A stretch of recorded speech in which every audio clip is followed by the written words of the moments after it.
Ano ang mangyayari kung sasalakayin ng Russia ang US? Ngayon ay lumalabas ang mga submarino ng Russia sa baybayin ng Alaska.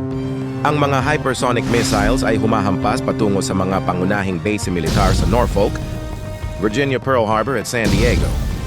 Ang Russia ay naglunsad ng isang buong sukat na pagsalakay sa Amerika at sinimulan na ng digmaan ang pagtulak ng mga puwersang Ruso sa Arctic na tumatawid sa Canada upang sugurin ang hilagang hangganan ng US. Naka-embed na sa mga pangunahing lungsod tulad ng New York at Los Angeles na maglunsad ng magkakaugnay na pag-atake sa mga tulay ng infrastruktura. Ang mga istasyon ng kuryente at hub ng komunikasyon ay bumagsak lahat at ang mga armada ng hukbong dagat ay kumikilos sa Pasipiko at Atlantiko.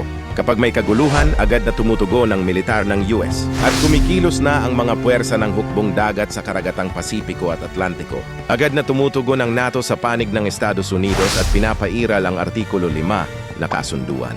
Ang kaalyado tulad ng UK at Germany ay nagpapadala ng mga reinforcement at pinatitibay naman ng Canada ang mga hangganan nito habang sumusulong ang mga tropang Ruso. Tahimik namang sinusuportahan ng China ang Russia. Habang inililipat ang mga tropa pasilangan, nagpapaputok ng mga missile ang North Korea upang ilihis ang atensyon ng US. Habang ang Japan at South Korea ay sumasali sa laban dahil sa pangambang mauwi ito sa isang pandaigdigang digmaan.